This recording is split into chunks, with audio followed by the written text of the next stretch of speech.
जिस लक्ष्मण यादव के ऊपर ये आपका सवाल है, लिखेंगे कि बवाल करेंगे। एक हिंदू को, आरएसएस के हिंदू को प्रिंसिपल बनाया गया केवल इसलिए कि लक्ष्मण यादव को निकालना है वहां से। मन पढ़ाने से ज्यादा भाषण देने में लगता है। मुसलमानों के खिलाफ, महिलाओं के खिलाफ, आरक्षण के खिलाफ बोल सकते हैं।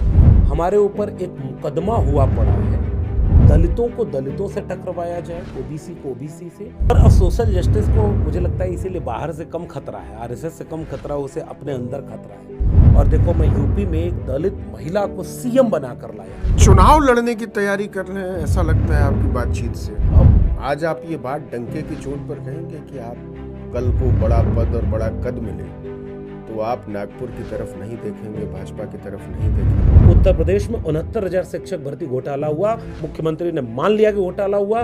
90 कॉलेज का एक भी दलित और ओबीसी प्रिंसिपल नहीं है। यहाँ मुझे सोशल जस्टिस चाहिए। झुका नहीं, बिका नहीं।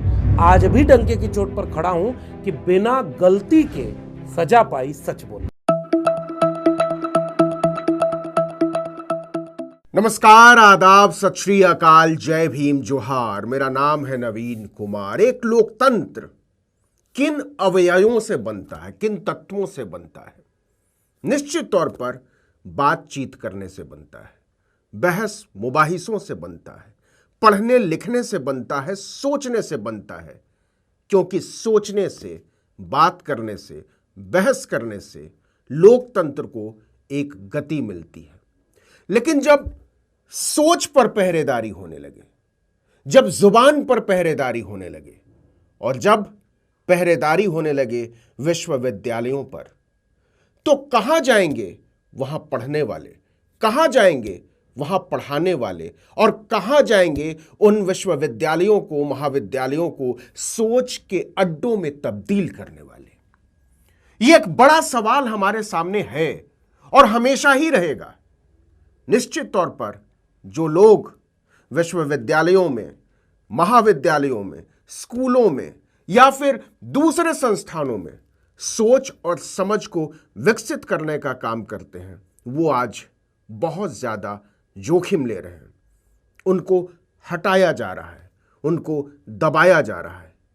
लेकिन फिर भी कुछ जुबानें बाहर आती हैं, फिर भी कुछ सोच बाहर आती है, फिर भी आती हैं कुछ आवाजें और कहती हैं कि आपको सुनना पड़ेगा मुझे।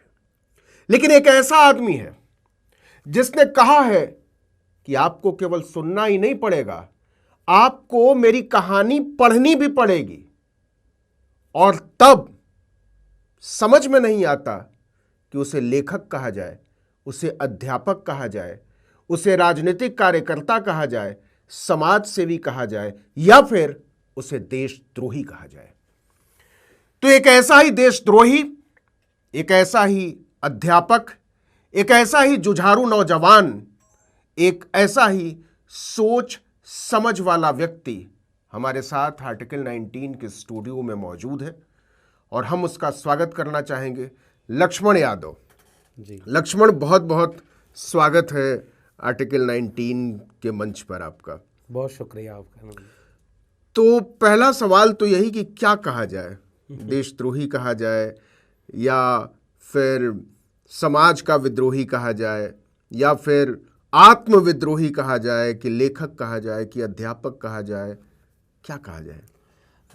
बहुत शुक्रिया आर्टिकल 19 का और आपका कि आप जितना जोखिम मैं उठा रहा हूँ उतना आपने भी उठाया और मुझे आमंत्रित किया है। और क्या कहा जाए, असल में मैं अभी खोज रहा हूँ। पाकिस्तान के एक शायर हैं हबीब जालिब, शुरू, चूँकि कला और संस्कृति का कोई देश नहीं होता, उन्होंने लिखा है कि उसूल बेच के मसनद खरीदने वालों, निगाहे अहले वफा में बहुत हकीर हो तुम। वतन का पास तुम्हें था न हो सकेगा कभी, कि अपनी हिरस के बंदे हो बेज़मीर हो तुम। तो फिलहाल मैं कोशिश में ये हूँ कि मेरी ज़मीर ज़िंदा रहे और एक खुददारी, खुद मुख्तारी से प्रोफेसर होना या कलम और किताब ने जो हमें बनाया कि आप सच को सच कह सकें, वो कहने की कोशिश कर रहे हैं। प्रोफेसर रहे नहीं क्योंकि दिल्ली विश्वविद्यालय ने नौकरी से निकाल दिया है, तो खुद मैं अपने को प्रोफेसर कैसे कहूँ। जैसे लक्ष्मण दिल्ली यूनिवर्सिटी के जाकिर हुसैन कॉलेज में पढ़ाते थे, कितने साल पढ़ाया? लगभग 14 साल, 14वां साल चल रहा था जब मुझे निकाला गया। अच्छा, तो 14 साल के बाद वनवास तो राम जी का भी खत्म हो गया था, लेकिन लक्ष्मण का शुरू हो गया वनवास, और राम के माहौल में लक्ष्मण को विश्वविद्यालय निकासी मिली है। ये विरोधाभास है निश्चित रूप से। मैं, लेकिन एक बात है नवीन दा, मैं उसे अपने लिए वनवास नहीं मानता। मुझे कई बार ये लगता है कि इन 14 वर्षों ने मुझे बनाया है, मेरे अपने कॉलेज ने। किताब में मेरे वो नाम अलग मिलेगा क्योंकि उसकी कई वजहें थी नाम बदलने की, लेकिन जो जाकिर हुसैन दिल्ली कॉलेज है उसने हम जैसे लोगों को गढ़ा है।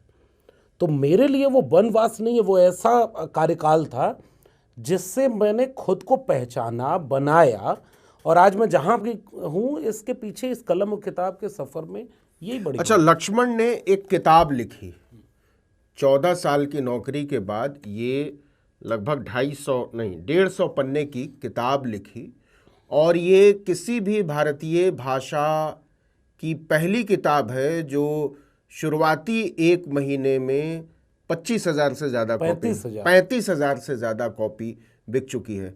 तो ये जो किताब मेरे हाथ में है, प्रोफेसर की डायरी, इस किताब ने पीयूष मिश्रा की किताब का रिकॉर्ड तोड़ा है, और इस किताब ने बहुत काबिल कवि कुमार विश्वास की किताब का रिकॉर्ड तोड़ा है।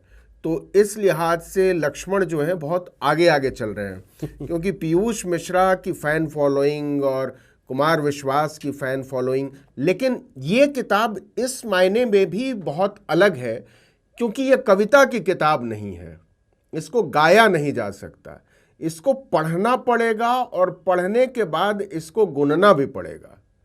तो लक्ष्मण, पहले तो आपको बधाई कि आपको लगा था कि ये किताब इतनी लोकप्रिय हो जाएगी? कतई नहीं लगा था। जब शुरुआती किस्से इस किताब के हैं कि पहले तो मुझे पता ही नहीं था कि मैं कोई किताब लिखूंगा। साहित्य का विद्यार्थी रहा हूं, तो एक बार जहन में ये तो था कि कभी अपना एक किस्सा, अपनी आत्मकथा या अपनी कहानी कहेंगे। तो वो एक मिजाज में डायरी लिखना मेरे पहले से शामिल था। लिखेंगे कि बवाल करेंगे? नहीं, वो तो बवाल हो गया, मुझे पता नहीं, ये मौका तो सिस्टम ने दे दिया। तो 10वीं 12वीं से मैं कुछ कुछ डायरियां नोट करता था। अच्छा। मेरे पास आज भी 5-7 पुरानी डायरियां हैं। लेकिन इन 2 दशकों में जो मेरे उच्च शिक्षा के दशक रहे, तो कहीं कहीं कुछ चीज़ें दर्ज कर लेता था कि कभी मौका मिलेगा तो इनको व्यवस्थित कहेंगे। जब नौकरी से निकाल दिया तो मुझे मन लगा कि अब इसे किताब लिख देना चाहिए, अब किताब के रूप में। और किताब पहले कुछ प्रकाशकों तक गई तो उन्होंने कहा कि नहीं वो जो, हाँ, मैंने सुना कि बड़े मशहूर प्रकाशकों ने, बहुत आला प्रकाशकों ने जो है आपकी किताब छापने से मना कर दिया, कहा कि नहीं ये तो किताब नहीं है, ये आग का गोला है। ऐसा हुआ था क्या? बिल्कुल ठीक बात है कि नाम लेने का कोई नहीं, मतलब नाम नहीं है तो, लेकिन लोग तो समझ जाएंगे। हमने, किसी भी लेखक के मन में ये होता है कि आपकी किताब बहुत अच्छे प्रकाशक से आए। और वो केवल मतलब पैसे के लिहाज से नहीं, वो ज्यादा लोगों तक पहुंचेगी। ये एक हर लेखक के मन में रहता है। डिस्ट्रीब्यूशन सिस्टम बेहतर है, लंबे समय तक छपेगी। हाँ, तो एक लेखक की ख्वाहिश रहती है। लेकिन उसमें उनकी टीम ने कहा कि भाई ये तो बवाल करेगी, जबकि मैंने ये कहा कि इसका कोई भी संदर्भ आप बता दें, नाम बदल दिए गए। अच्छा, इसमें है क्या? मैंने सुना है कि इसमें जो है आपने यूनिवर्सिटी की, दिल्ली यूनिवर्सिटी की पोल पट्टी खोल कर रख दी है। इसमें कहने को ये आप कहेंगे कि इसके सारे पात्र और घटनाएं जो है काल्पनिक हैं और किसी के साथ इसका मेल जो है वो संयोग मात्र है, लेकिन ये तो सबको पता है कि संयोग नहीं है। मैंने भूमिका में ये वाली लाइन बाकायदे लिखी है कि इन घटनाओं और पात्रों का किसी से रिश्ता महसूस हो तो इसे संयोग ही नहीं माना जाए। बाकायदे इसकी हमने कोशिश की है कि आप पहचानें कि आपके विश्वविद्यालयों में कौन कुलपति हैं, कौन लोग प्रोफेसर हैं, प्रिंसिपल बने हैं, और आपके विश्वविद्यालय में अंदर क्या। मैं एक और बहुत संक्षेप में कहूँ इस किताब के मामले में, उस प्रकाशक ने यही कहकर किताब नहीं छापी। हाँ, कि आप बवाल है ये, आसपास के उन लोगों पर ये सवाल खड़ा करती है जो हमसे जुड़े हुए हैं। कल को उनके दिक्कत होगी, हमारे बिजनेस में दिक्कत। जरा कहानी बताइए कि जब ठीक है उन्होंने नहीं छापी, लेकिन जब उनको पता चला है कि ये बवाल नहीं है, ये कमाल है, हाँ। तो फिर कुछ प्रतिक्रिया मिली? मतलब सीधे मुझ तक तो कोई प्रतिक्रिया नहीं आई है, लेकिन प्रतिक्रिया जो होती है वो पता चली जाती है। किताब उन्होंने 1-1.5 महीने में हाँ 30-32 हजार कॉपी बिक जाना, और अब इसका शायद 6ठा संस्करण, पांचवा मतलब प्रकाशित होने आ गया रहा है 5वां संस्करण। 4 संस्करण पूरे हो चुके हैं, और चारों संस्करण लगभग 8,000 के किताबों की प्रतियों के हैं। अच्छा, हिंदी की दुनिया में 500-800 किताबों का संस्करण हो जाते थे। हमारा एक संस्करण 8,000 प्रतियों का है। उन्होंने ये कह के किताब नहीं छापी कि थोड़ा प्रॉब्लमेटिक है, लोगों के ऊपर सवाल करती है। किताब प्रॉब्लमेटिक है कि आदमी प्रॉब्लमेटिक है? आदमी की बात तो कह नहीं सकते थे ना। अच्छा। कुछ बात कही नहीं जा सकती, वो छिप जाती है। उनका ये कहना था कि आप उन बातों को कह रहे हैं जिससे कल को बवाल हो जाएगा। अपॉइंटमेंट में क्या हो रहा है, स्टाफ रूम में क्या हो रहा है, सिलेबस कैसे बन रहा है, ये किस्सा लोग जान जाएंगे तो वो लोग जान जाएंगे जो ये कर रहे हैं। तो उन्होंने नहीं छापी। हमारे प्रकाशक ने, जिसने किताब छापी है, एक ही वाक्य बोलूंगा जो हमारे और उसके बातचीत हुई। उसने कहा थोड़ा सा इसको नरम कर सकते हैं क्या। हमने कहा देखिए अब नरम तो होने से रहा, इसके लिए इसको थोड़ा मतलब हमने कहा बहुत होगा तो नाम ऐसा बदल सकते हैं जिससे कि वाइस चांसलर जो हाथी पर बैठा था दिल्ली विश्वविद्यालय में, उसका नाम हूबहू उसके नाम की तरह ना आए। केवल इतना कर सकता हूँ। पता तो सबको चल जाएगा कि हाथी पर घूम करके किसने कुचल डाला विश्वविद्यालय को। उसने हिम्मत करके ये छापी, और हमने कहा कि भाई देखिए अब जोखिम है इस किताब को छापने में, मतलब रिस्क है। तो उन्होंने कहा रिस्क है तो इश्क है। और उनकी ये किताब उन्होंने जब ये बेची, अब तक जितनी किताबें बिकी होंगी उसका भी कई गुना अकेले ये किताब बिकी। लक्ष्मण, कुछ लोग कहते हैं कि ये किताब जो है ये आपने कुंठा में लिखी है, आपको नौकरी से निकाल दिया गया, और निकाल दिया गया नहीं, आपका रिन्यूअल नहीं हुआ, परमानेंट नहीं हुआ, और एक नौकरी आपको नहीं मिली, इसलिए आपने जो है आपदा को अवसर में बदलने के लिए किताब लिख डाली। बिल्कुल सही बात है कि अगर मोदी जी का असली शिष्य हैं आप। उनका शिष्य होना सामान्य नहीं है, मतलब फिर तो लक्ष्मण नहीं राम ही होना पड़ेगा। तो असल में ये कुंठा की बात कही जा सकती है, और ये वो लोग कहेंगे जो किताब नहीं पढ़े होंगे। लक्ष्मण यादव को किसी और रास्ते जान गए होंगे, उनके भाषणों को सुन लिया होगा, ये सुन लिया होगा कि वो एंटी एस्टेब्लिशमेंट बातें करते हैं, वो जो है सरकार के ऊपर सवाल उठाते हैं, वो आरएसएस के ऊपर सवाल उठाते हैं, वो सोशल जस्टिस की बात करते हैं। उससे एक पूर्व धारणा बन गई होगी कि नौकरी से निकाला गया होगा। इस किताब में यही कह दिया होगा कि हमें नौकरी से निकाला गया, बहुत खराब है सब विश्वविद्यालय। वही लोग ये बात कह रहे हैं जिन्होंने किताब नहीं पढ़ी है। मैं दावे से कहता हूँ कि जो ये पूरी किताब पढ़ेगा, अब अगर उसका रिश्ता कहीं भी कलम और किताब से बना होगा, स्कूल कॉलेज कहीं भी गया होगा, उसने 4वीं पास किया होगा या इंटायर पॉलिटिकल साइंस किया होगा, उसे अपना कैरेक्टर इसमें नजर आएगा।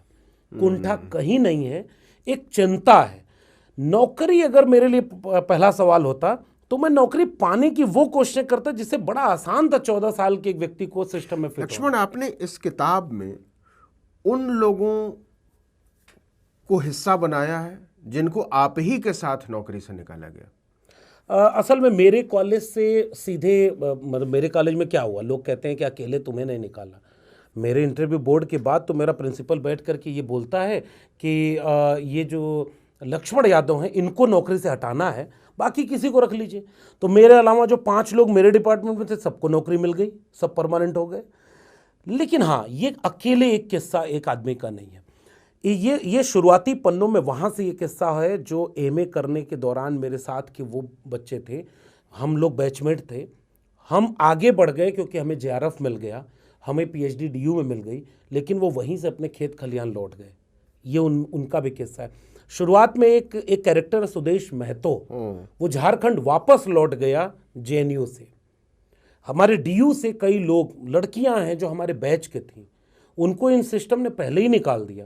तो आप ये कहते हैं कि आपको नौकरी नहीं मिली तो सोशल जस्टिस वायलेट हुआ है, आप ये कहते हैं? नहीं, मैं ये भी नहीं कहता, क्योंकि मेरी जगह तो ओबीसी पर किसी ओबीसी को ही रखा हुआ है। अच्छा, तो फिर दिक्कत क्या है? दिक्कत केवल ये है कि ठीक है, आप ओबीसी थे, किसी ओबीसी को नौकरी मिल गई। हाँ, बिल्कुल ठीक बात है। इसलिए मैंने कहीं ये आरोप लगाया ही नहीं कि ये सोशल जस्टिस की हत्या हो रही है। अच्छा, आरोप मेरा यहाँ है, जो आपके विचारधारा को नहीं मानता है उसके लिए कोई मेरिट की जरूरत नहीं है। डिसेंट की बात आपने की। आप ये पूछते हैं कि मैं प्रोफेसर होने के साथ साथ मुझे अगर रूल्स एंड रेगुलेशन ये छूट देती है कि मैं अपने समाज की बेहतरी के लिए बाहर जाकर अपनी राय रख सकता हूं, तो वो राय कोई आरएसएस के पक्ष में रख सकता है, कोई इसके खिलाफ रख सकता है। और विश्वविद्यालय विश्व शब्द से बना होता है, उसमें हर विचार के लोग होने चाहिए। आप विचारधारा देख करके किसी को नौकरी छीनते हैं, ये प्रॉब्लमेटिक है। आप मेरिट देखकर मेरी नौकरी अगर रखते तो मैं इलाहाबाद यूनिवर्सिटी का गोल्ड मेडलिस्ट, 14 साल उसी कॉलेज में पढ़ाया। एपीआई एकेडमिक परफॉर्मेंस इंडिकेटर में मेरा 100 में 96 नंबर है, 96 नंबर, और मेरी जगह जिसको नौकरी पर रखा उसका 50-52 नंबर है। तो आप मेरिट के भी साथ अन्याय कर रहे हैं, अपने विचार वाले लोगों को कैडर की तरह भर रहे हैं, ये मेरा आरोप है। और जो आपसे असहमत हैं, जो आपसे अलग राय रखते हैं या जो आपसे सवाल करते हैं, आपने चिन्हित करके उन 700-800 लोगों को दिल्ली विश्वविद्यालय से बाहर कर दिया। आपके बारे में किस्सा है कि आपका मन पढ़ाने से ज्यादा भाषण देने में लगता था। ये इसलिए है क्योंकि पढ़ाते हुए वीडियो बनाकर मैं अपने यूट्यूब चैनल पर नहीं लगा सकता, वो मेरा निजी काम है, और वो वीडियो लोगों के पास नहीं है तो उनको पता नहीं मैं कैसे पढ़ाता था। मैं वो पढ़ाई पढ़ाता था जिसके चलते 14 साल में 40 बार मुझे रिन्यूअल लेटर मिला, एक कंप्लेन मेरे खिलाफ नहीं। तो अगर मैं क्लास नहीं ले रहा होता या क्लास में कुछ भी ऐसा कर रहा होता तो मुझे कब का शोकॉज मिल चुका होता और मैं नौकरी से बाहर होता। वो काम मेरा निजी था, समय से क्लास में पहुंचना, क्योंकि मेरी क्लास हर बार चेक होती थी कि कहाँ गए। बाहर जाके मैं कुछ भी कर सकता हूँ, ये तो आज़ादी उसी नियम और कायदे ने मुझे दी है। एक प्रोफेसर ऑटोनॉमस बॉडी का एम्प्लॉई है, वो सरकारी मुलाजिम नहीं है, तो वो अपनी राय रख सकता है। और राय रखने वाले संघ विचारक बन करके टीवी पर जहर बोल सकते हैं, मुसलमानों के खिलाफ, महिलाओं के खिलाफ, आरक्षण के खिलाफ बोल सकते हैं। एक व्यक्ति संविधान के पक्ष में क्या बाहर जाके समाज में नहीं रह सकता? दिल्ली विश्वविद्यालय के कई प्रोफेसर आज भी सांसद हैं। मेरे इलाहाबाद विश्वविद्यालय के प्रोफेसर थे मुरली मनोहर जोशी, देश के एचआरडी मिनिस्टर रहे। तो प्रोफेसर रीता बहुगुणा जोशी, दिल्ली विश्वविद्यालय के कई लोग आज भी, आप राजनीति कर सकते हैं, लेकिन इसलिए वो काम किया। और अभी तक मैंने कोई चुनाव भी नहीं लड़ा, मैं तो बाहर जाकर अपनी राय रखता था। क्लास अगर न लेता तो 4-4 महीने का रिन्यूअल होता है ना, 40 लेटर मेरे पास आज भी मेरे कॉलेज के हैं, एक कंप्लेन मेरे खिलाफ नहीं है, क्योंकि वो मुझे पता था कि कहाँ क्या करना है क्या नहीं करना है। क्लास में मेरी रिकॉर्डिंग होती थी, मुझे नहीं पता था कि बच्चों को भेजा जाता था ये कह के कि क्लास में क्या बोलता है जरा नज़र रखना, लेकिन मुझे पता है कौन सी बात कहाँ कैसे कही जाती है, इसका सलीका हो तो हर बात सुनी जाती है। तो वो मुझे इसका अनुशासन पता था कि कॉलेज कैंपस में क्या करना है और क्या नहीं करना है। लक्ष्मण, आप बार बार ओबीसी की बात करते हैं, दलितों की बात करते हैं, पिछड़ों की बात करते हैं। आपको नहीं लगता कि आप जिस जाति से आते हैं वो ओबीसी की एक प्रिविलेज्ड कास्ट है? बहुत सारा फायदा आपकी जाति के लोगों को या कई जातियों के लोगों को मिला है जो ओबीसी की ही बहुत सारी जातियों को नहीं मिला है, जिसको हम ईबीसी और एमबीसी कहते हैं। तो आप बिल्कुल से ये नहीं कह सकते कि आप एकदम ही अंडर प्रिविलेज्ड रहे। बिल्कुल ठीक है। ये बहुत गंभीर सवाल है। असल में हम जब जाति व्यवस्था की बात करते हैं, ये सवाल मैं इसलिए पूछ रहा हूं लक्ष्मण कि आपके जो फेसबुक पर आप जो लगातार पोस्ट करते हैं या जो आप वीडियो डालते हैं, उसमें जो नीचे कमेंट्स आते हैं उसमें 50% से ज़्यादा लोग जो हैं वो आप ही की जाति के लोग होते हैं। तो कहीं ना कहीं वो आइडेंटिफाई करते हैं आपके साथ, ये एक अच्छी बात है। लेकिन इसका जो दूसरा पहलू है वो ये है कि जो दूसरी जाति के लोग हैं, या तो उनकी सोशल मीडिया में उतनी पहुंच नहीं है और नहीं तो वो आप में अपनी आइडेंटिटी नहीं देखते। हालांकि एक बात सही है कि जाति व्यवस्था इस देश की सच्चाई है, लेकिन जिस लक्ष्मण यादव के ऊपर ये आपका सवाल है, जो बाहर जाकर अपनी एक राय रखता है, उसके वीडियोस हजारों की संख्या में यूट्यूब पर मौजूद हैं, लाखों लोगों ने देखा है। उसकी पहचान ही इस बात से बनी कि वो केवल यादवों की बात नहीं करता है। मुझे आखिरी में रिकॉग्नाइज करने वाले अगर कोई कम्युनिटी के लोग हैं तो वो मेरी कम्युनिटी के लोग हैं। उन्होंने सबसे आखिर में ये कहा, क्योंकि उनको ये लगता था कि ये तो अंबेडकर को, लेकिन अब वो इतना रिकॉग्नाइज करने लगे कि बाकी लोग पीछे हो गए। ये एक खतरा है शायद। मैं इसे कैसे इसको हैंडल करूंगा ये मैं भी सोचूंगा। लेकिन हाँ, अब उन्हें लगता है कि अच्छा, उनके बीच का एक व्यक्ति है जो अच्छा बोलता है, जो लोगों के बारे में जाकर के अपनी राय रखता है, पॉपुलर है, तो वो उनका भी प्रेम मिल रहा है। लेकिन मेरा कहना यह है, मेरी पूरी जो बनावट है, जिस सोशल जस्टिस की बनावट हमने अपने संस्कार में कलम और किताब से हासिल की है, उसमें हम अपने सबसे बड़े नायक के रूप में अंबेडकर को मानते हैं, फूले को मानते हैं, पेरियार को मानते हैं, जगदेव बाबू से लेकर के रामस्वरूप वर्मा तक, पेरियार ललई सिंह से लेकर के त्रिवेणी संघ तक, हमने इतने लोगों पर वीडियो बनाई, उनके कंटेंट को पढ़ करके लोगों तक पहुंचाया। उससे मुझे अगर किसी ने सबसे ज़्यादा प्यार दिया है तो वो उसी अति पिछड़े और दलित समाज ने दिया है। मैं ये बात ऑन कैमरा बोल रहा हूँ।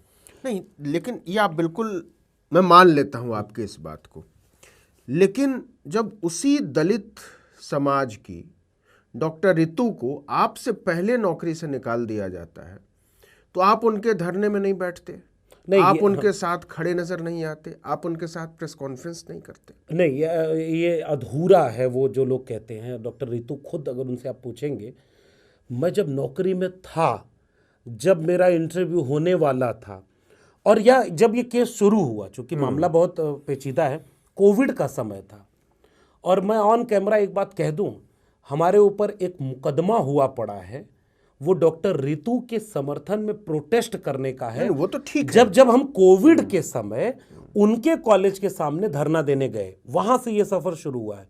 वो मुकदमा डॉक्टर रितु के समर्थन की वजह से हुआ है। दूसरी बार इंटरव्यू शुरू होने के पहले डॉक्टर रितु वहां धरने पर बैठी हैं। आज भी उनके चैनल पर, मेरे चैनल पर 3 मेरी स्पीच है, यानी 3 बार जाकर के उनके समर्थन में मैं उनके मंच पर बात कर चुका हूं। यही तो आरोप लगता है कि आप दरअसल भाषणबाज किस्म के आदमी, आप कहीं भी जाते हैं, भाषण देते हैं, चले आते हैं, मतलब जमीनी संघर्षों में आप साथ नजर नहीं। मुझे लग रहा है सबके संघर्ष करने का तरीका अलग है। मतलब डॉक्टर रितु के साथ जो भेदभाव हुआ वो उनकी जाति को लेकर के अपमानित करने का हुआ। उनको जाति के नाम पर अपमानित किया गया और उन्हें नौकरी से निकाला गया साजिश करके, इसलिए उनका मामला अलग है। मुझे प्रोसेस फॉलो करके निकाला गया, तो मैं सड़क पर धरने पर नहीं बैठ सकता था कि आपने इंटरव्यू में मुझे क्यों नहीं लिया। आप फर्क देखिए। और जब मैं नौकरी में था तब भी डॉक्टर रितु के धरने पर बैठा, जब नौकरी में नहीं गया, नौकरी से निकाल दिया गया, तब भी मैं उनके यहाँ गया। और मेरी किताब में बाकायदा एक चैप्टर है, देखेंगे आप, गाय गोबर और गोबर गौशाला और नीतू सिंह का आंदोलन। ये नीतू सिंह, असल में सबका नाम बदल दिया है किताब में, डायरेक्ट हम नाम नहीं लिख सकते थे। ये उन्हीं का आंदोलन का है जब वो शुरू हुआ था। मैं अभी भी कह रहा हूं कि डॉक्टर अंबेडकर से आप ये शिकायत नहीं कर सकते कि वो चुनाव लड़ने में हार क्यों गए। आप कांशीराम से ये शिकायत नहीं कर सकते कि आपने किताबें क्यों नहीं लिखी हैं। सबके संघर्ष करने का तरीका अलग है, लेकिन उनका वैचारिक मतभेद या वैचारिक लड़ाई एक है। और यहां पर मैं डॉक्टर रितु के साथ हूं, डॉक्टर रितु मेरे साथ हैं, लेकिन लोगों को ये लगता है कि जैसे वो लड़ाई लड़ रही हैं वैसे ही आप लड़ाई क्यों नहीं? ये सवाल इसलिए आता है क्योंकि जो भी आंदोलन चल रहे हैं सामाजिक न्याय को लेकर, और जो ज़मीनी लोग हैं उनके भीतर ये चर्निंग चल रही है कि ये सारे लोग बिखरे बिखरे हैं, कुछ लोग इधर हैं, कुछ लोग उधर हैं, और सब बहुत खित्तों में बंटकर लड़ाई लड़ रहे हैं। तो क्या ऐसा नहीं हो सकता कि सब लोग साथ आए और एक सामूहिकता नजर आए? बिल्कुल ठीक बात है। जैसे मतलब ये आरोप जैसे लगाया जाए ना कि डॉक्टर लक्ष्मण यादव किसके धरने पे कहाँ नहीं गए, कल को हो सकता है कोई जाके वहाँ पूछ दे कि आपने डॉक्टर लक्ष्मण यादव के निकाले जाने पर कितनी पोस्ट लिखी, फिर दोनों लड़ेंगे। असल में हमारी लड़ाई आपस में है ही नहीं।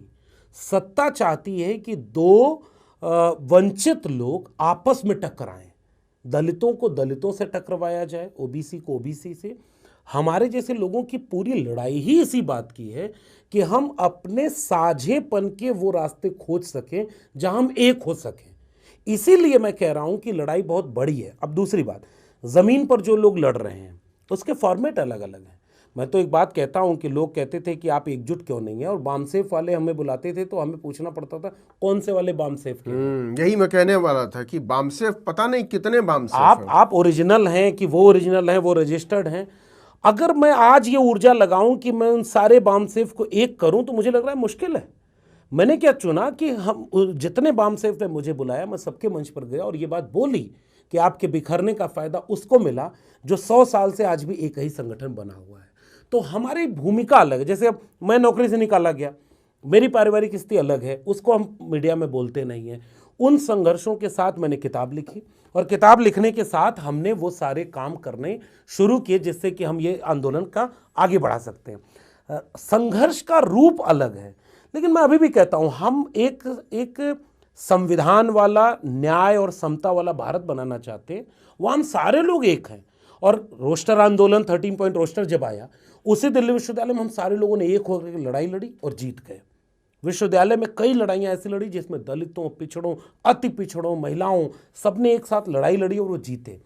कुछ लोग ऐसे होते हैं जहां हमारी कमी है कि हम एक मंच पर एक जैसे रूप में नहीं है, क्योंकि सबका मिजाज अलग है काम करने का। मेरा मन ये होता है कि मेरी भाषा ऐसी हो जिससे मेरी भाषा पर कोई सवाल ना उठा सके। मैं और किताबें पढ़ूं, मैं अंबेडकर को और थोड़ा पढ़ लूँ, मैं लोहिया के साथ जोड़ करके देखने की कोशिश करूँ।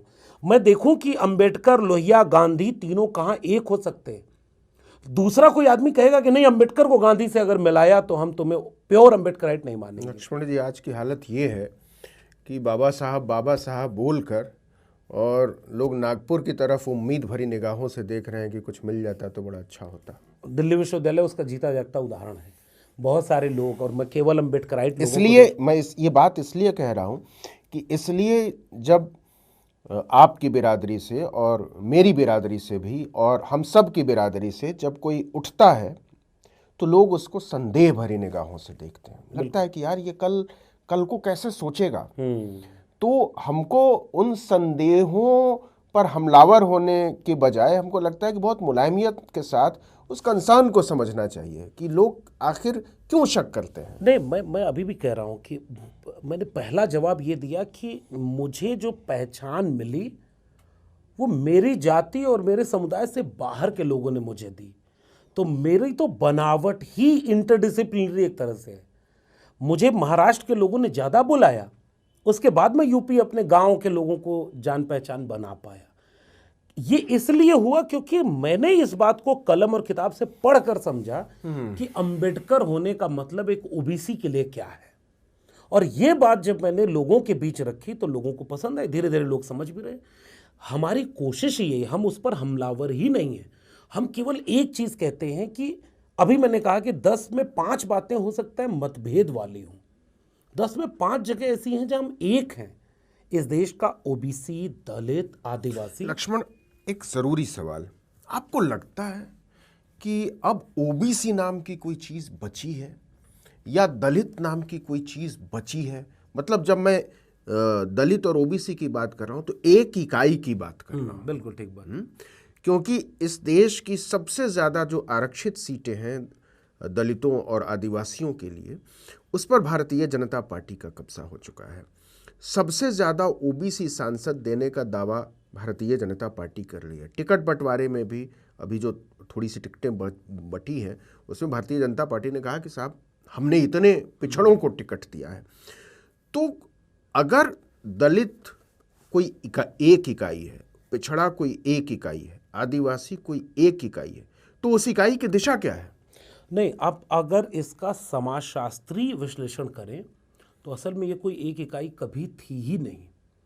आप किसी भी ज़मीनी सच्चाई को देखें तो जब डॉक्टर अंबेडकर काम करना शुरू करते हैं तब भी दलित एक कम्युनिटी के रूप में नहीं था। डॉक्टर अंबेडकर को महारों का नेता बताया गया। पहले आगरा में उन्हीं के अपने जाति के लोगों का विरोध में सम्मेलन हुआ कि डॉक्टर अंबेडकर हमारे नेता नहीं है। फिर भी डॉक्टर अंबेडकर ने ख्वाब देखा कि नहीं, ये पूरा समाज मेरा है। इसलिए वो जो जब एक विचारक काम कर रहा होता है तो वो उसे एक यूनिट बनाने की कोशिश कर रहा होता है, ये समझाते हुए कि देखो भाई, दलित कम्युनिटी में इतनी जातियां हैं, इन सब के शोषण का आधार ये है और इस शोषण से मुक्ति का रास्ता ये है, तब वो उनको यूनाइट कर रहा होता है। यही काम ओबीसी के लिए किया गया। इसलिए मेरी थ्योरी ये है कि मैं मानता हूं कि जिस 85% या 90% को हम कहते हैं, वो असल में कोई एक यूनिट नहीं है। ये हमारा ख्वाब है कि हम उसे एक यूनिट बनाएं, कि उनका दर्द एक है। जैसे मंडल कमीशन कहता है 52% ये जिम्मेदारी पिछड़े तबके के आने वाले नेताओं की नहीं थी सबसे कि वो ज्यादा इसको एक यूनिट बनाते। मैं तो कह रहा हूं कि इस देश थोड़े, मुझे तो लगता है कि अगर उत्तर भारत में इसको एक यूनिट बनाने में सबसे ज्यादा मेहनत और कोशिश अगर किसी ने की तो माननीय कांशीराम ने। मैं उन्हीं का नाम लेने जा रहा था। कांशीराम को केवल राजनीतिक लिहाज से नहीं, सांस्कृतिक और सामाजिक लिहाज से भी कांशीराम ने जब 85% की बात की तो उस ख्वाब की बात की जिसको मैं अभी कहना चाह रहा था कि जब डॉक्टर राम मनोहर लोहिया और डॉक्टर भीमराव अंबेडकर 1956 में पत्र व्यवहार करते हैं कि समाजवाद और अंबेडकरवाद को मिल करके लड़ना होगा, तब हम एक साझा भारत बना पाएंगे। वो ख्वाब अधूरा रह गया, बाबा साहब चले गए, दुनिया से जल्दी रुखसत कर गए। वो काम मानवर कांशीराम ने किया, लेकिन आगे चलकर मानवर कांशीराम भी कामयाब नहीं हो पाए। उन्होंने तमाम ओबीसी जातियों के लीडर पैदा, और अब वो सारे लीडर्स जो हैं और वो बीजेपी के साथ अधिकांशतः, ज्यादातर। हाँ।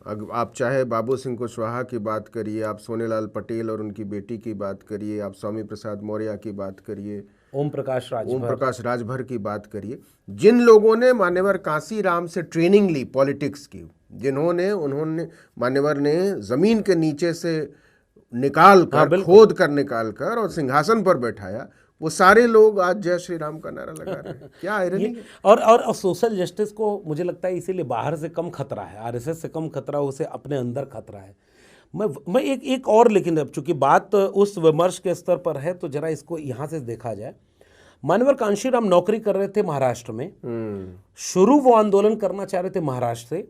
वो बाबा साहब अम्बेडकर की ज़मीन थी, फूले की ज़मीन थी, तुकाराम ज्ञानदेव नामदेव की ज़मीन थी, लेकिन मानवर कांशीराम कामयाब वहाँ नहीं हो पाए।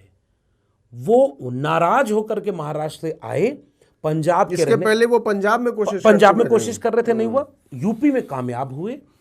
फिर बहन जी को जब उन्होंने सीएम बनाया ना, तो एक रैली की थी महाराष्ट्र में। महाराष्ट्र के दलितों को ये दिखाने गए कि तुमने साथ नहीं दिया, और देखो मैं यूपी में एक दलित महिला को सीएम बनाकर लाया हूं। ये आयरनी भीतर की है जिस पर बात हम सबको करनी होगी।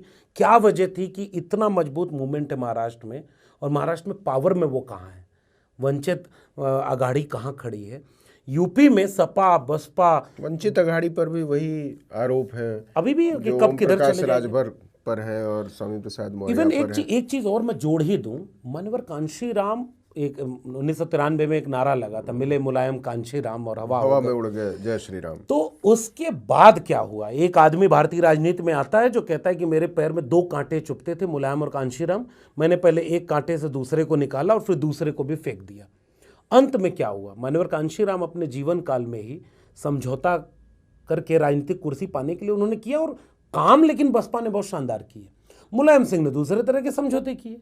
ये समझौते राजनीतिक दलों में जो हुए उसने दोनों को कमजोर किया, और आज यूपी और बिहार की समाजवादी आंदोलन की लड़ाई है। आज आप देख लीजिए, चिराग पासवान की हालत देख लीजिए, आज जीतन राम मांझी की हालत देखिए, उपेंद्र कुशवाहा की हालत देखिए, खुद नीतीश कुमार, ये सब उसी आंदोलन से निकले हुए लोग हैं। और आज जब मतलब शहीद जगदेव और कर्पूरी की लेबोरेटरी से ये सब निकले थे। और इवन आज इस आंदोलन की कितनी बड़ी जरूरत इस देश को थी।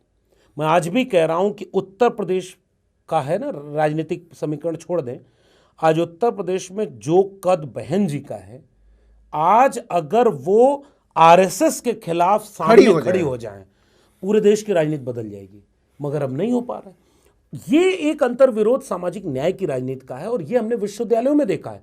हमारे विश्वविद्यालय के वे प्रोफेसर जिन्होंने बहुत ताकत से जय भीम बोला, उनको प्रमोशन, उनको नौकरी, उनका वीसी बनने तक का सफर तब तक पूरा नहीं हुआ जब तक आरएसएस की शाखा में नहीं गए।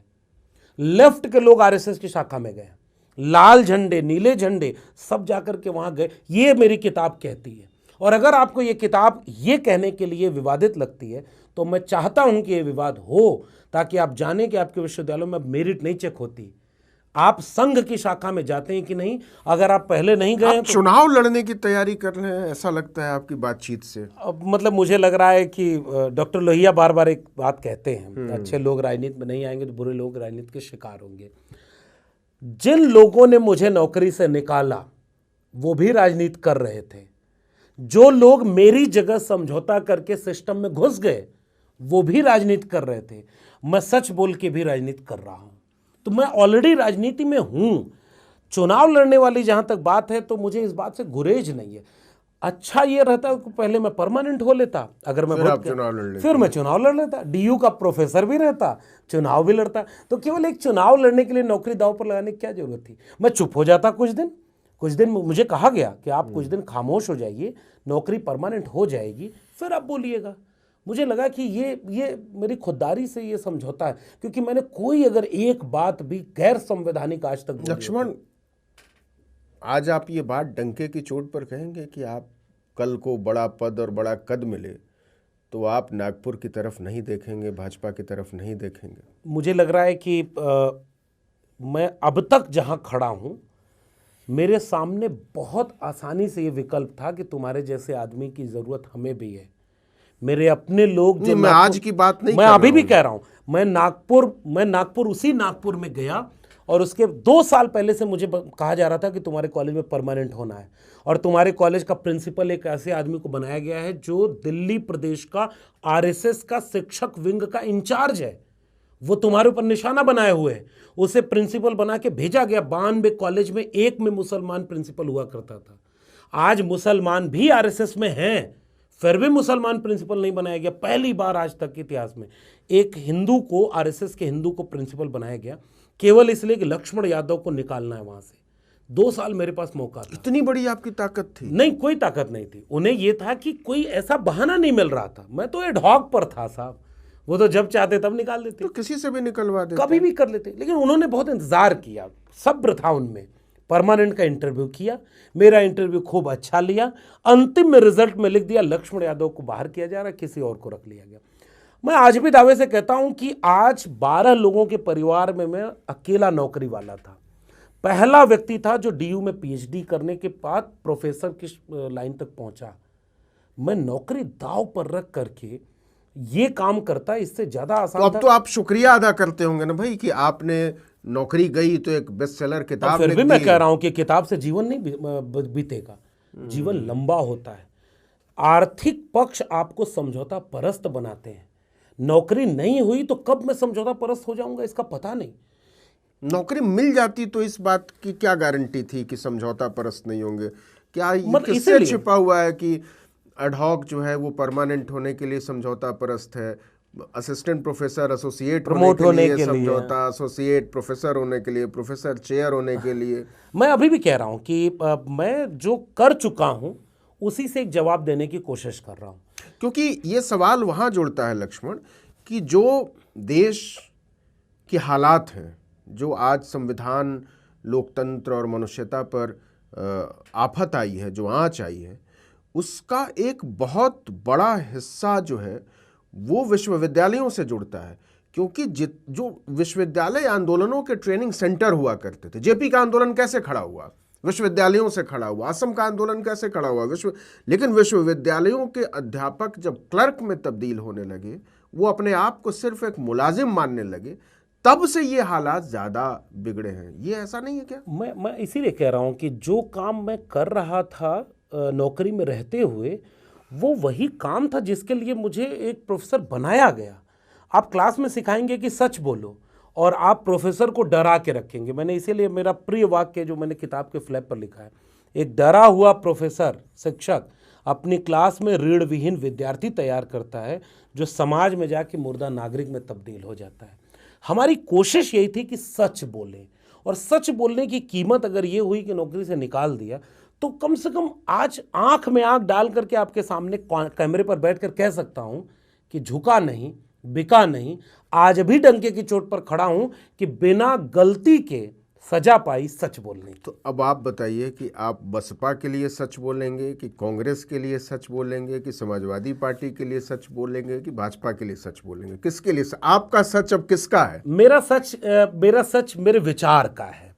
अब मैं अगर पार्टियों पर जाने के पहले ये जवाब दूं कि मुझे अगर चुनना होगा तो मैं उस खेमे को चुनूंगा जो इंसाफ और इंसानियत की पैरोकारी करता हो, जो लोगों को लड़ाने की बजाय जोड़ने की बात करे, नफरत को कम करे। मैं सीधा कह रहा हूं, मेरे क्लासरूम में अगर मेरा क्लासरूम कम्युनल हो गया होता तो मैं पढ़ा नहीं पाता, लेकिन मेरा समाज कम्युनल हो जाएगा तो मैं जी कैसे पाऊंगा? तो मेरा पक्ष ये है मनुष्यता का, संविधान का और सामाजिक न्याय का।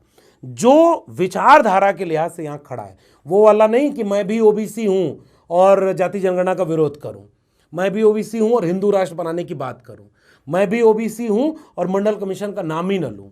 मैं विचारधारा के साथ खड़ा होना चुनूंगा, चाहे बसपा, सपा, कांग्रेस। मैं कह रहा हूं ये बाद की बात है। अभी मैं उनके खिलाफ खड़ा होना चुन रहा हूं जो इस देश में संविधान को बदलने की बात करते हैं और सामाजिक न्याय के विचार के खिलाफ खड़े हैं। ये मेरा एक पॉलिटिकल स्टैंड भी है। इसलिए कल को अगर मैं कहीं नजर आऊंगा तो मैं अपनी बात कहते हुए हो सकता है किसी राजनीतिक मंच पर नजर आऊं, लेकिन वो राजनीतिक मंच संविधान आप कह रहे हैं सामाजिक न्याय के खिलाफ। मध्य प्रदेश का मुख्यमंत्री आपकी जाति का, अभी ताजा हरियाणा का मुख्यमंत्री एक पिछड़ा, एक कुशवाहा उत्तर प्रदेश का उप मुख्यमंत्री, एक कुशवाहा बिहार का उप मुख्यमंत्री। कौन से सब किस दुनिया में आप एग्जैक्टली अब यही आते हैं। मैं कह रहा हूं ना कि मतलब आपके मतलब का सामाजिक न्याय हो तो ठीक है, लेकिन अगर कोई दूसरा अपने हिसाब से सामाजिक न्याय करने लगे तो दिक्कत है। मैं एक बात पूछता हूं कि बहुत लंबा जवाब न हो जाए, इसके लिए बहुत छोटा सा रेफरेंस ले रहा हूं पूना पैक्ट का। गांधी बार बार कहते थे कि रिप्रेजेंटेशन हम देंगे, अंबेडकर कहते थे सवाल रिप्रेजेंटेशन मात्र का नहीं है, लेकिन समझौता पूना पैक्ट पे हुआ, रिजर्व सीटें मिली और वो लोग क्या बने उसको कांशीराम ने अपनी किताब में चमचा युग में लिख दिया। जवानी में चमचागिरी की लत जिसे लग जाती है उसकी पूरी उम्र दलाली में गुजर जाती है। सोशल जस्टिस विचार का मतलब क्या था? रबर स्टाम्प बनाना नहीं, प्रतिनिधित्व किस जगह पर, पॉलिटिकल रिप्रेजेंटेशन एक बात है और आपने दिया केवल वोट पाने के लिए। साहब अगर आपने इतने मुख्यमंत्री ओबीसी बनाए, दलित बनाए, तो लेटरल एंट्री में 340 लोगों को सेक्रेटरी बनाया, उसमें उत्तर प्रदेश में लाठियां खाते नौजवान कौन से? हाँ, मैं लेटरल एंट्री पूछ रहा हूं। दलित पिछड़ों घरों के हैं, मौर्य जी के घर के बाहर। ओम प्रकाश चौटाला का नाम जानते होंगे। हरियाणा में शिक्षक भर्ती घोटाला हुआ, जेल चले गए, राजनीतिक करियर खत्म हो गया। उत्तर प्रदेश में 69,000 शिक्षक भर्ती घोटाला हुआ, मुख्यमंत्री ने मान लिया कि घोटाला हुआ। National commission of backward class ने कह दिया कि 4% ओबीसी को रिजर्वेशन दिया। आज भी वो बच्चे रोते हैं, बिलखते हैं, पीटे जा रहे हैं। और वो कौन सा जस्टिस है? मैं इस किताब के जरिए एक सवाल पूछता था। मेरे दिल्ली विश्वविद्यालय में 90 कॉलेज हैं, 90 कॉलेज का एक भी दलित और ओबीसी प्रिंसिपल नहीं है। यहां मुझे सोशल जस्टिस चाहिए था। प्रोफेसरशिप में 97% रिजर्व कैटेगरी की पोस्ट खाली है। मैंने आरटीआई लगाई थी 2019 और 2022 में। राहुल गांधी यही तो कह रहे हैं। हाँ, अब राहुल गांधी कह रहे हैं, पहले कांग्रेस ने भी बहुत गड़बड़ किया, लेकिन मैं कह रहा हूं अब अखिलेश यादव भी यही कह रहे हैं, राहुल गांधी भी यही कह रहे हैं। कहने को तो बहन जी भी कहती हैं कि जाति जनगणना होनी चाहिए, वो मंडल कमीशन की बात करती हैं। बीजेपी का सोशल जस्टिस केवल और केवल दिखाने का है, कुल्हाड़ियों को देख करके कि लकड़ी तुम्हारी अंडिल की लगी हुई है, इसलिए जंगल की लकड़ियों हमें कुल्हाड़ी को साथ दे दो। हमें हक हिस्सेदारी चाहिए। 52% आबादी को 52% प्रोफेसर, इंजीनियर, वकील, डॉक्टर, लैंड ऑनरशिप, रिसोर्सेज में हिस्सेदारी, ये है सामाजिक न्याय।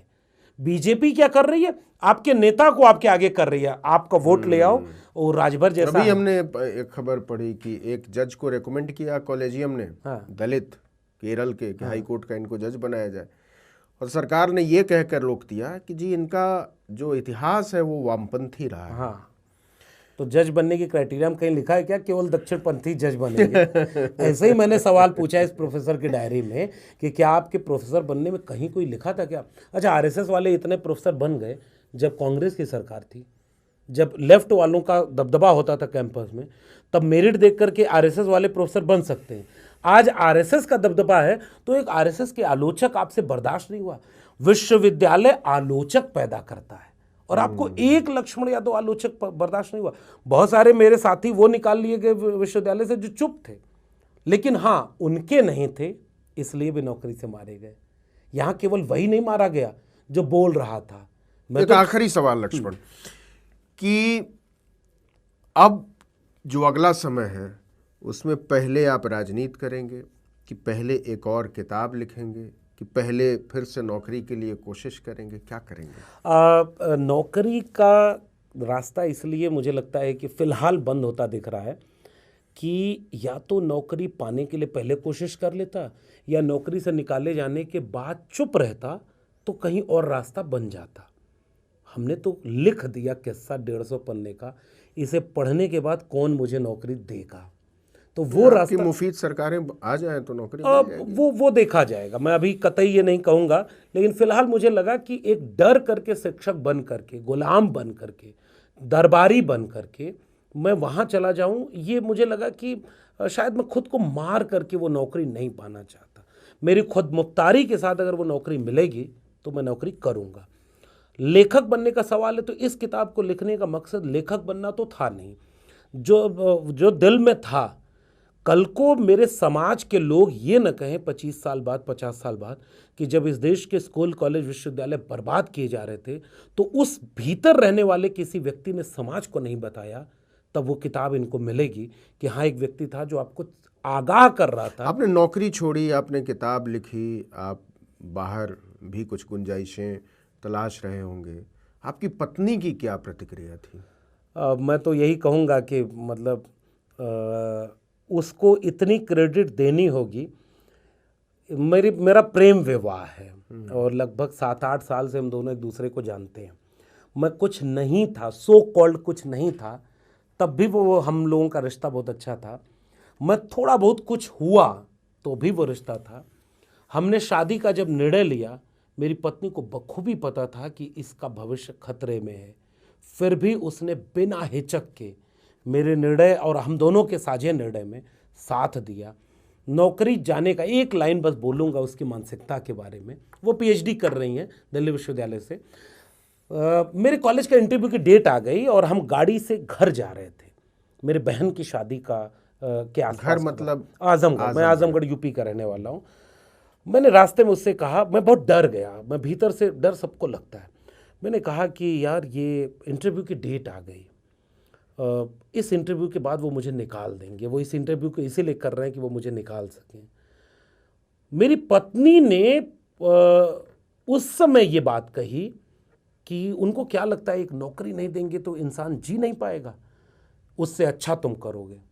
मैं आज भी कहता हूं कि मुझसे ज़्यादा जोखिम मेरी पत्नी ने उठाया और आज भी वो हिम्मत बन के मेरे साथ खड़ी है, तो सारा जोखिम तो उसका है। और वो अभी पीएचडी कर रही है, जेआरएफ है, वो अपना काम कर रही है। मैंने ये किताब लिखी, मैं अब सोशल पॉलिटिकल चीज़ों में भाग ले रहा हूँ। चुनाव लड़ूंगा कि नहीं अभी तो फिलहाल ऐसा कुछ दिख नहीं रहा, मौका मिलेगा तो लड़ूंगा, इसमें पीछे भी नहीं रहूँगा। हाँ, किताब लिखने के काम को छोड़ूंगा नहीं, क्योंकि इसी कलम और किताब ने हमें यहाँ तक पहुँचाया है। मेरे मन में, मेरे आप लैपटॉप देखेंगे तो अभी भी तकरीबन 5 किताबों के ड्राफ्ट उसमें तैयार मिलेंगे, क्योंकि लिखना और पढ़ना अगर बंद कर दिया तो शायद मेरा विकास खत्म हो जाएगा। 5 किताब कुछ ज़्यादा नहीं है, वो तो 5 साल से बन रही है। अच्छा। लेकिन उसको अगले 5 साल में भी ले आ पाऊँ तो बड़ी बात होगी। वो एक ड्राफ्ट है मन में जो है कि इस पर भी एक बात कहनी है। सोशल जस्टिस के आइकॉन जितने हैं, मैंने अपने यूट्यूब चैनल पर सामाजिक न्याय की पाठशाला चलाई, उन सब पर किताब लाने का मेरा मन है। सोशल जस्टिस पर किताब लाने का मन है और उसका ड्राफ्ट तैयार है। आगे जब भी मौका मिलेगा, महफूज रहूँगा तो लिखने पढ़ने का काम जारी रखूँगा। नहीं, आप बिल्कुल महफूज रहेंगे और समाज की जिम्मेदारी है कि आपको महफूज रखे और आपकी तरह की तमाम आवाज़ों को महफूज रखे। आगरा की बात की थी आपने, तो उसी आगरा में बाबा साहब के भाषण का जिक्र करके ख़त्म करेंगे कि उन्होंने कहा था कि मैं बड़ी मुश्किल से समाज को बहुत सारे लोगों से लड़के, झगड़ा करके, संघर्ष करके यहाँ तक ला पाया हूँ। तो अगर इस लड़ाई को आगे न ले जा सको तो उसको वहीं छोड़ देना, पीछे मत ले जाना। तो आज जिस दौर में हम पहुँच गए हैं वहाँ बहुत सारी लड़ाइयों पर विश्लेषण ज़रूरी है, बहुत सारे नतीजों का विश्लेषण ज़रूरी है, बहुत सारे लोगों का विश्लेषण ज़रूरी है, बहुत ज़्यादा ज़रूरत है उन विचारों का विश्लेषण करने की जिन विचारों ने आज संविधान को, लोकतंत्र को और मनुष्यता को इस हाल में पहुंचा दिया है जहां वो आज है। लक्ष्मण यादव, आपका बहुत बहुत शुक्रिया आर्टिकल 19 इंडिया के स्टूडियो में आने के लिए, बेबाकी से बहुत सारे सवालों के जवाब देने के लिए। और हम यही कहेंगे अपने दर्शकों से कि आप किताब को पढ़िए और लक्ष्मण यादव की अगली किताब का या फिर अगले कदम का इंतज़ार करिए। बहुत शुक्रिया। बहुत बहुत शुक्रिया।